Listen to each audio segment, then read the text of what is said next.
এই যে দেখেন আমি কতগুলো ভুট্টার গাছ বের করেছি। মূলত এই ভুট্টার গাছগুলো আমি একটা লাইন থেকে বের করেছি, এই ভুট্টার ক্ষেত থেকে শুধু একটা লাইন থেকে দেখেন এতগুলো গাছ বের করেছি। আসসালামু আলাইকুম বন্ধুরা। আজকে আমরা জানবো আজকে ভুট্টার ফলন বৃদ্ধির জন্য আপনারা সহজ একটি কাজ করতে পারেন। তো এই কাজটা করলে কিন্তু আপনার ভুট্টার ফলনটা অনেকটা বেড়ে যেতে পারে, মানে বেড়ে যাবে আর কি। আমরা যখন ভুট্টা লাগাচ্ছি অনেক গাছ দেখি যে আমরা সেচ দেওয়ার পরও কিছু গাছ ছোট থেকে যায়। তো ছোটো ছোটো গাছগুলা যদি আমরা প্রতিটা লাইন থেকে বের করতে পারি তাহলে কিন্তু আমাদের ভুট্টা ক্ষেতটা অনেকটা পরিষ্কার হবে এবং নিচের দিকে যে আবর্জনা বা জঙ্গল দেখা যায় সেগুলো অনেকটা পরিষ্কার হয়ে যাবে। তো বন্ধুরা, আপনারা যারা আর কি ভুট্টা লাগিয়েছেন বা সেচ দেওয়ার পর দেখতেছেন কিছু গাছ মানে ছোটো আছে এখনও, তো সেই গাছগুলো আপনারা তুলে নেবেন এবং তুলে নেওয়ার কি উপকারিতা আমি সেটাও বলতেছি। তো আপনারা এই জায়গাটা দেখেন, এই যে এই গাছটা দেখেন এখনও কিন্তু ছোটো আছে।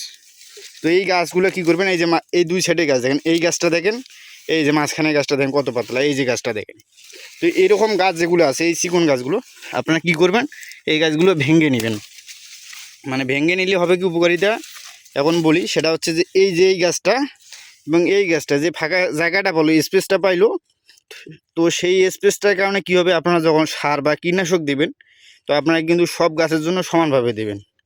এতে করে হবে কি, এই যে 3টা গাছের খাদ্য 2টা গাছ খাবে এবং এই মাঝখানের গাছটা কিন্তু এই ছোটো গাছটা কখনো ভুট্টা হওয়ার সম্ভাবনা নাই। কারণ এই যে গাছগুলো দেখেন এগুলোর পাতা কিন্তু অনেক বড় বড় হয়ে গেছে। তো এই পাতাগুলো কিন্তু এই গাছটার উপর, ছোটো গাছটার মাথার উপর এসে পড়ে গেছে। তো এই গাছটা এখন আলো বাতাস কম পাচ্ছে বিদায় এখন এই গাছটা কিন্তু আর বড় হবে না এবং ফলন ভুট্টাও হবে না।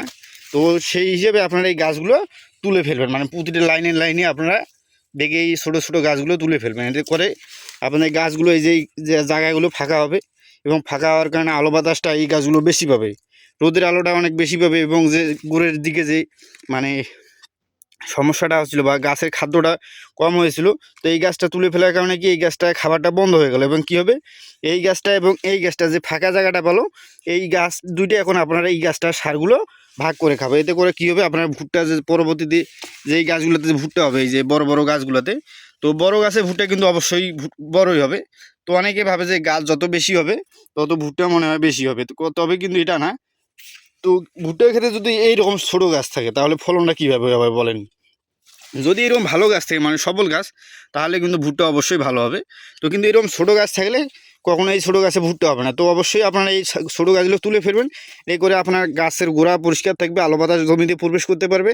এতে করে আলো বাতাস প্রবেশ করলে আপনার গাছগুলো ভালো থাকবে এবং ফলন ভুট্টার মশাটা দেখবেন যখন বের হবে এই গাছগুলো, এই যে ফাঁকা জায়গার স্থানে যেই গাছগুলো ভুট্টার মশা বের হবে এগুলো কিন্তু অনেক বড় বড় হবে। তো তখন কিন্তু এই ভুট্টাগুলো ফলনটা অনেক ভালো হবে। তো যাদের ভুট্টা খেতে এরকম ছোটো গাছ আছে তারা অবশ্যই এই গাছগুলো তুলে ফেলবেন। এতে করে লাভ হবে কি, আপনার গরু খাদ্য বা যারা গরু ছাগল পোষেন তাদের গরু ছাগলের খাদ্য হয়ে যাবে, পাশাপাশি আপনার জমিটা পরিষ্কার হয়ে যাবে এবং যে ভুট্টার ক্ষেতে যে সার বা কীটনাশক প্রয়োগ করতেছেন সেটা আপনার ভুট্টা ফলনের সঠিক কাজে লাগবে। তো এতে করে কিন্তু আপনার ফলনটা বেড়ে যেতে পারে।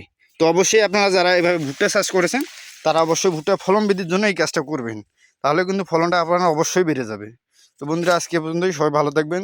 যদি ভিডিওটি ভালো লাগে অবশ্যই আমাদের চ্যানেলটি সাবস্ক্রাইব করে দেবেন। আসসালামু আলাইকুম।